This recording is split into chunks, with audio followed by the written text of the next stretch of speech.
అనఘాష్టమి వ్రతకథ లేదా అనఘాష్టమి వ్రత మహత్యము. అనఘాష్టమి వ్రత మహత్యము వర్ణనము శ్రీ వేదవ్యాస మహాముని అనుగ్రహించిన శ్రీ భవిష్య మహాపురాణంలోని ఉత్తర పర్వంలో ఉన్నది. దీపకుడు తన గురువు గారికి నమస్కరించి ఈ విధముగా అడిగెను: ఓ గురుదేవా, పూర్వము జంబుడను దైత్యుడు దేవతలను ఓడించనని, తరువాత శ్రీ దత్త భగవానుడు ఆ దైత్యులను సంహరించి ఇంద్రాది అమరులకు రక్షణ కల్పించనని విన్నాను. అయితే శ్రీ దత్తుల వారు అతనితో నిజముగా యుద్ధం చేసనా లేక యోగబలముచే జయించనా? నా ఈ సందేహంను నివృత్తి చేసి నాకు జ్ఞానోదయము చేయవలసినది. అందులకు శ్రీ గురు ఈ విధముగా పలికెను: ఇదే ప్రశ్నను పూర్వము యుధిష్ఠరుడు వాసుదేవుని అడుగగా శ్రీకృష్ణుడు చెప్పిన దానిని నీకు చెప్పెదా, శ్రద్ధగా వినుము అనెను. దత్త అవతారము. శ్రీకృష్ణుడు ఈ విధముగా పలికెను: బ్రహ్మపుత్రుడైన అత్రి మహా తేజోశాలి మరియు గొప్ప ఋషి. ఆయన పత్నియగు అనసూయ గొప్ప పతివ్రత. వారికి కాలాంతరమున దత్తనామము గల మహాత్ముడు పుట్టెను. ఆయన మహా తపస్సు చేయగల మహాయోగి. ఆయన విష్ణువు యొక్క అంశతో భూమి మీద ఉద్భవించెను. ఆయనకు ప్రతిగా లోకమున ఎవ్వరూ లేరని ఎరుగుము. ఆయన భార్య పేరు అనఘ. ఆవిడ ఎల్లప్పుడూ పతిని అనుసరిస్తూ ఉండెను. వారి 8 మంది పుత్రులు సర్వబ్రహ్మ గుణములు కలిగి ఉండెను. అనగా విష్ణు రూపమని, లక్ష్మీ రూపము అనఘ అని తెలుసుకొనుము. అనగుడు తన భార్యతో కలిసి యోగ విద్యను అభ్యసించుచూ ఉండేవారు. జంబాసుర యుద్ధ వృత్తాంతము. ఇలా ఉండగా జంబా అను దైత్యునిచే దేవతలు పీడింపబడుట సంభవించినది.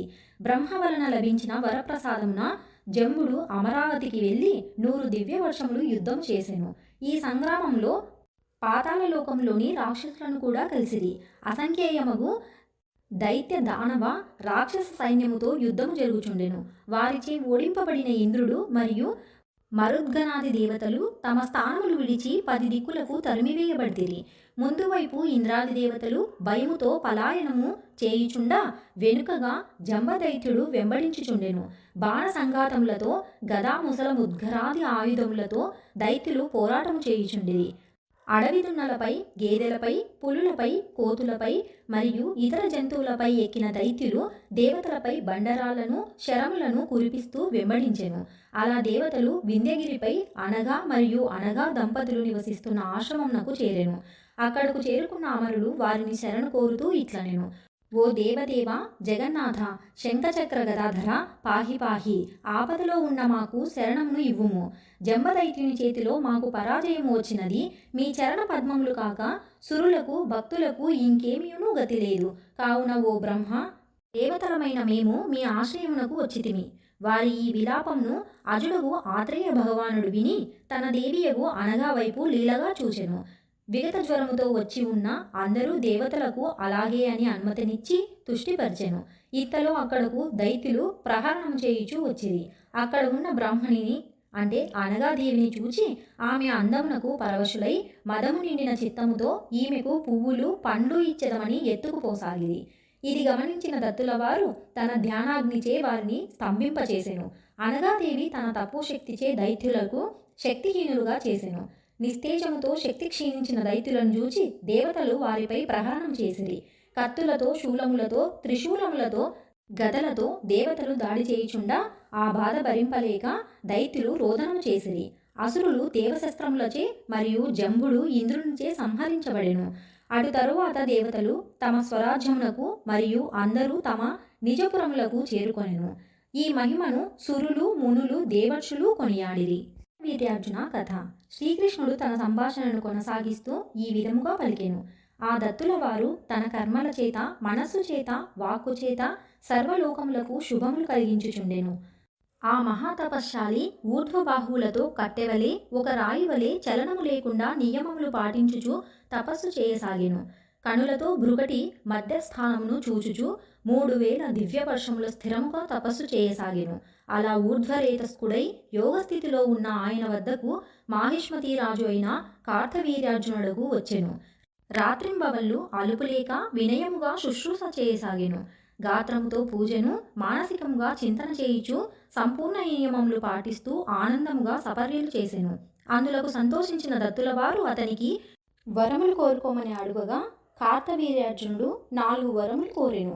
మొదటి వరముగా సహస్రబాహువులను, రెండవ వరముగా అధర్మ మార్గమున వెళ్లకుండా ధర్మము వైపు ఉండుటకు సరైన మార్గదర్శనమును, మూడవ వరముగా పృథివిని మొత్తము ధర్మ మార్గమున గెలిచి ధర్మముగా ఏలుటయును, నాలుగవ వరముగా సంగ్రామమున మహాయోధుని చేతిలో మాత్రమే వీరమరణము పొందుటయును వరములు కోరెను. అందులకు దత్తుల వారు ఆనందముగా వరములనిచ్చి విస్తారమైన రాజ్యమును అద్వితీయమగు యోగ విద్యను ప్రసాదించెను. అటు పిమ్మట ఆ రాజు చక్రవర్తిత్వమును అష్టసిద్ధులను పొంది 7 ద్వీపములు పర్వతములు కలిగిన పృథివీ మొత్తమును తన సహస్రబాహువుల ప్రభావంతో ధర్మముగా జయించెను. అన్ని ద్వీపములలో 10,000 యజ్ఞములు చేయుచు ఆ మహాబాహువు అందరికీ ఘనముగా దక్షిణలు బహుమతులు ఇచ్చెను. అన్ని యజ్ఞ వేదికలను స్వర్ణ స్తంభములతో శోభాయమానముగా అలంకరింపచేసెను. గంధర్వులు మరియు అప్సరసల నిత్యగాన నాట్యములతో యజ్ఞవాటికలు శోభిల్లెను. ఆ రాజసింహుని చరితమును మహిమను చూచి కార్తవీర్యుని మించి లోకమున వేరెవరు లేరని అనిపించెను. యజ్ఞములు దానములు తపముల చేత విక్రముడి వలె ప్రశంసింపబడెను. తన ఖడ్గముతో శరములతో తన యోగశక్తిచే 7 ద్వీపములు చూచుచుండెను. ఆ రాజు ప్రభావము చేత రాజ్యమున ద్రవ్య నష్టము శోకము అనారోగ్యములు లేక ప్రజలు ధర్మము వలన రక్షింపబడుచుండిరి. 85,000 సంవత్సరములు పాలించుచు ఆ నరాధిపుడు చక్రవర్తి వలె పశువులను క్షేత్రములను పాలించెను. ఆ అర్జునుడి యోగశక్తి వలన పర్జన్యుడు వృష్టిని ఇచ్చెను, అనగా వానలు కురిసెను. తన సహస్రబాహువులతో సముద్రములను శోషింపజేయువలే సూర్యుల వలె ప్రకాశించెను. కర్కోటకుడు ఉన్న పురమును జయించెను. క్రీడా విలాసమున నర్మదా నదిలో ఎదురీత చేయుచు నదిని అడ్డగింప అతని ధాటికి జలము పీడమునకు గురి అయి అందమైన స్త్రీ వలె దూరముగా జరిగెను. తన సహస్రబాహువుల తాడనము వలన సాగరము అల్లకొల్లోలమై మహాతిమింగళములు మృతి చెంది పాతాళమున గల అసురులు నిశ్చేష్టులాయిరి. రావణుడను వశపరుచుకొని మాహిష్మతిలో బంధించెను.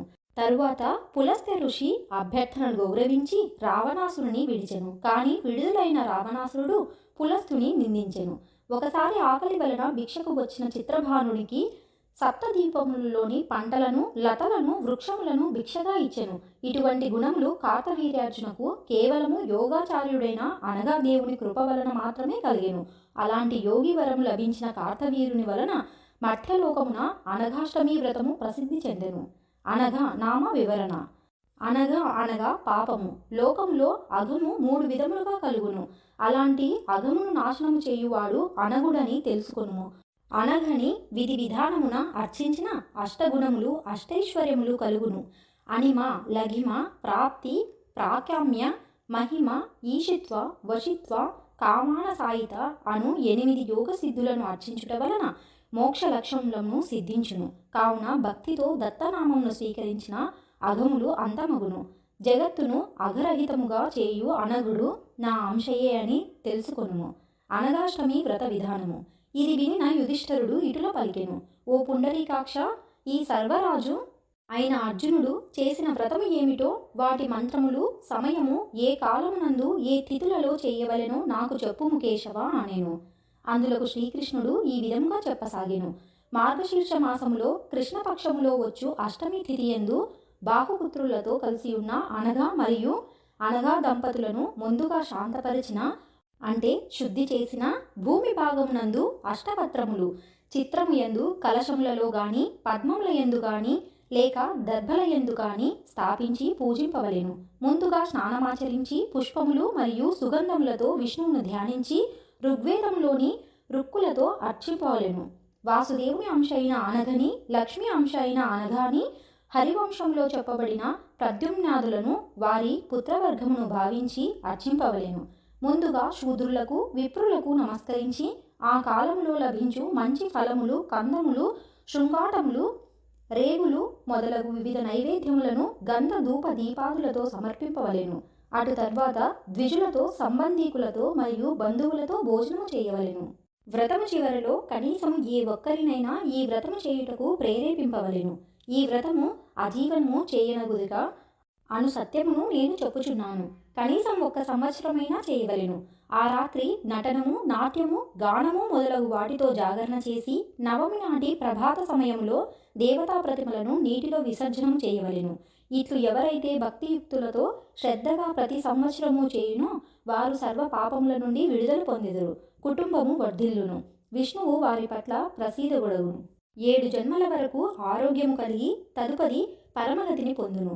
ఓ కౌంతేయ, అగమును క్షమింపు. ఈ అనగాష్టమి వ్రతమును నేను చెప్పిన విధముగా చేయువారు కృతవీర్యుని వలె యశోవంతులగుదురు. శ్రీ గురువు పలికెను. దత్తకథనము నీకు చెప్పి తిని. జంబుని పరాజితుని చేసి దేవతలకు రక్షణనిచ్చిన కథను, ఆ యోగి యొక్క యోగచర్యలను అనగా నామ వివరణము అనగుడు సంతోషించి భక్తులకు వరములనిచ్చు వ్రతమును చెప్పియున్నాను అని చెప్పి ముగించెను.